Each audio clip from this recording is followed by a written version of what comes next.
রাধে কৃষ্ণ বন্ধুরা, কেমন আছেন আপনারা?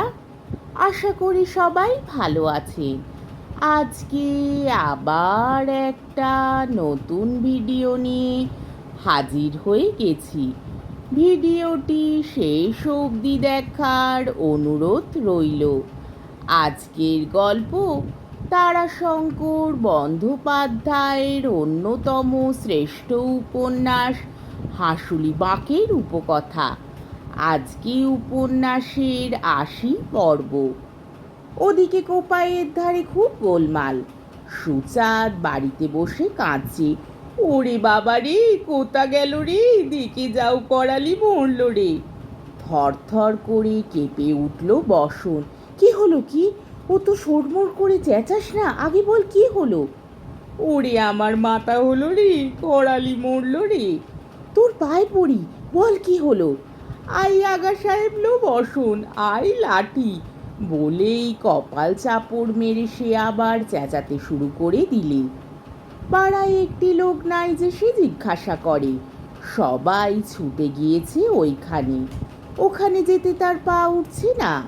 পাড়ায় রয়েছে শুধু নয়ন, বসে হাঁপাচ্ছে, সাদা চোখগুলো যেন জ্বলছে।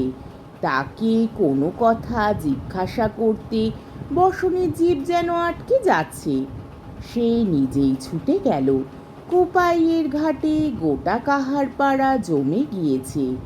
ভিড়ের মধ্যে করালিকে দেখা যাচ্ছে না, কিন্তু আগা সাহেবের পাগড়ি দেখতে পেলি বসন।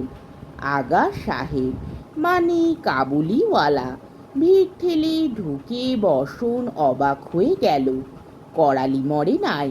আগা সাহেবের হাত ধরে বীর বিক্রমে তাকে শাসাচ্ছে। উ সমস্ত চালেগা নার, হ্যাঁ, ঠেঙিয়ে দোরস্ত করে দেগা, মেরে ফেলে দেগা দহমে, কুমিরে খেয়ে লেগা, সে আমল আর নেহি হ্যায়। আগা সাহেব সবিস্ময় বললে, अरे तुम चंदनपुर से हिया आया है? हाँ, हिया हमारा घर है, बाड़ी है। मुने पड़ता है चंदनपुर का ठिकानी हिया हुई होगा। काहे तुम हाथ धोरे हाय? काहे काहे तुम में लोग को खराब बात बोला है? काहे? हम लोग सबाई मिल के तुमको मार के छातू बनाए देगा तो क्या करेगा तुम? ব্যাপারটা ঘটেছে পাগলকে নিয়ে। ২ বছর আগে পাগল একখানা র্যাপার কিনেছিল আগা সাহেবের কাছে। টাকা দেবার কথা পরের বছর, কিন্তু পাগল দেশ ছেড়েছে। টাকা আদায়ের সময় আগা সাহেব এসে ওকে পায় নাই, ফিরে গিয়েছিল। এবার হঠাৎ নদীর ওপারে আজ আগার সঙ্গে পাগলের দেখা হয়ে গিয়েছে। পাগলের টাকা দেবার ইচ্ছা নাই এমন নয়, কিন্তু গতবারে যথাসময়ে দেওয়া হয় নাই বলেই ভয়ে ছুটে নদী পার হয়ে পালিয়ে আসতে চেষ্টা করেছে। আগাও ছুটেছে, এসে তাকে ধরেছে। রুপিয়া ফেকো, ২-৪ ঘাও দিয়েছে। পাগল চিৎকার করেছে। ঠিক সেই সময় কাজ সেরে চন্দনপুর থেকে করালি ফিরছিল। চিৎকার শুনে দল নিয়ে করালি ছুটে গিয়েছে এবং আগার সামনে বুক ফুলিয়ে দাঁড়িয়েছে। খবরদার, মারেগা তো মাথা ভাঙ দেগা তুমারা। আশ্চর্যের কথা, আগা থমকে গিয়েছে। আগা সাহেব ভীষণ লোক, ভয়ঙ্কর লোক। আগারা এদেশে ব্যবসা করেছে এতদিন লাঠির জোরে। এই জোয়ান, এই লাঠি। একজন আগা গায়ে ঢুকলে গোটা গ্রাম ত্রস্ত হয়েছে। আগারা টাকার জন্য গালাগাল দিয়েছে, মেরেছে, এমনকি পুরুষদের না দেখে মেয়েদের অপমান করেছে। সেই আগার সামনে হেই মা! পাগল বললে, করালি, টাকা আমি দিচ্ছি ভাই, ছাড়ান দে। দাঁড়াও না কেনে, ছাড়ান দেবো, ওর ভিড়কুটি ভাঙবো আমি। বলেই সে বললে, যাও ভাগো, টাকা কাল দেগা, কাল যাও যাও। আশ্চর্য, আগা আস্তে আস্তে চলে গেল। জরুর দেও, কাল রুপি জরুর দেও। আচ্ছা আচ্ছা আচ্ছা, थोड़ा हिंग নিয়ে এসো আর ऐसा जबरदस्ती मत करो, नहीं तो हम लोग मारेगा। हाँ, আগা সত্যি চলে গেল, সুরসুর করে চলে গেল। কাহার পাড়ায় করালি ভিনদেশি মানুষ, যা দেখ হলে কি হয়, হৃদকরণ আলাদা। বাকি যে বাক্যি শিখেছে সে হাঁসুলি বাঁকের কাহার পাড়ায় সেই মুখের বাক্যি পর্যন্ত আলাদা হয়ে গিয়েছে। চন্দনপুরের মুখুজ্জে বাবুদের এক ছেলে বিলাত থেকে সাহেব হয়ে এসেছেন। চন্দনপুরেও মানুষদের মধ্যে তিনি আলাদা। চন্দনপুরের কারখানা কাহারপাড়ার কাছে বিলাত, সেখান থেকে করালিও হয়েছে কাহারপাড়ার বিলাত ফেরত। এবার আবার গিয়েছিল কাটোয়া, সেখান থেকে ফিরেছে করালি আর এক মূর্তি নিয়ে। করালি বাড়ি ফিরল পাগলকে নিয়ে। পাগল বললে, তোর এত সাহস ভালো নয় করালি, ওরা খুনের জাত, আমরাও খুন করে খুনের জাত হব। সেদিন চন্দনপুরে ওকে ঠেলা বুঝিয়ে দিয়েছি। এ তো একা ছিল, সেটা ছিল 3 জনা। জন 10 মিলে মার দিয়েছি, লাঠি ফাটি ফেলে সে দৌড়। শেষে এসে লাইন মাস্টারকে ধরে মিটমাট করে 35 টাকা পেত, 25 নিয়ে ফারখত। ও আমাকে চেনে, বুঝেছ? পাগল বললে, না ভাই, ন্যায্য টাকা আমি দিয়ে দেবো, পরকালে গিয়ে যে না ভাই সে হবে না। করালি অসহিষ্ণুভাবে ঘাড় নাড়লে, সে তুমি দাও গা, কিন্তু ও এসে খপ করে হাত ধরে অপমান করবে, আমি থাকতে তা হবে না। টাকা তুমিও দাও, আমিও ঠিক কাটবো 5 টাকা। দেখো তুমি, ও তোমার পরিবার তুলে গাল দিয়েছে কেন? আমার তো পরিবার নাই, তা নিয়ে হাঙ্গামা কেনে? আজ নাই, একদিন তো ছিল। ও তুমি যাই বলো, আমি শুনবো না।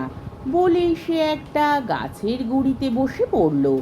পকেট থেকে সিগারেটের বাক্স বার করে একটা দিলে পাগলকে, একটা নিলে নিজে, অন্য সকলকে দিলে বিড়ি। তারপর মজুদদের বললে, জোরসে ভাই কাম চালাও, করালির ঘর তৈরি হচ্ছে। আজ মাটি তৈরির দিন, কাল দেয়ালে নতুন পাট চড়বে। প্রায় 2 হাত উঁচু দেয়াল উঠে পড়েছে।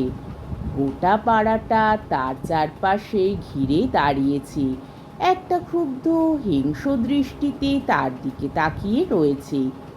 এতখানি দম্ভ, এতখানি আস্ফালন তারা সহ্য করতে পারছে না। পানা আসেই নাই। সে আপন ঘরে বসে বিস্ফারিত শূন্য দৃষ্টিতে তাকিয়ে নীরব হয়ে বসে আছে।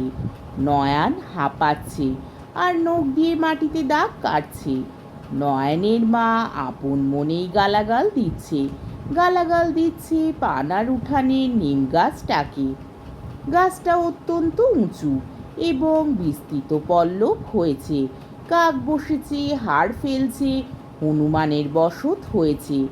গোদা হনুমানটা ওই গাছের মাথাতে এসে বসে খ্যাঁকর খ্যাঁক শব্দে শাসায় কোপাইয়ের জঙ্গলবাসী সন্ন্যাসীর দলকে, এবং মধ্যে মধ্যে কাহার পাড়ার ঘরগুলিতে নজর চালিয়ে দেখে কার উঠানে কার চালে কোন গাছে ধরেছে বেগুন কি কলা কি কুমড়ো বা লাউ বা ঝিঙে। দেখতে পেলেই উপ শব্দে লাফ মেরে নয়নের মায়ের চালে পড়ে, সেখান থেকে দেবে লাফ, তারপর চালে গিয়ে সেটাকে ছিঁড়ে নিয়ে আবার লাফ মেরে এসে বসবে ওই গাছে। নয়নের মা তাই গাছটাকে অভিশাপ দিচ্ছে। আজকের পর্বটি এইখানেই শেষ হলো। আমার ভিডিওটি যদি আপনাদের ভালো লেগে থাকে তাহলে আমাকে কমেন্টের মাধ্যমে আপনাদের মূল্যবান মতামত অবশ্যই জানাবেন এবং আমার ভিডিওটিকে লাইক ও শেয়ার করার ও আমার চ্যানেলটিকে সাবস্ক্রাইব করারও অনুরোধ রইল। তাহলে আজকের ভিডিওটা এই অবধি। পরের দিন আবার এই উপন্যাসেরই 81 পর্ব নিয়ে হাজির হয়ে যাব। ততক্ষণ পর্যন্ত আপনারা সবাই ভালো থাকবেন, সুস্থ থাকবেন, সাবধানে থাকবেন এবং আমার ভিডিওটি দেখতে থাকবেন। তাহলে আজকে আসি। রাধে কৃষ্ণ।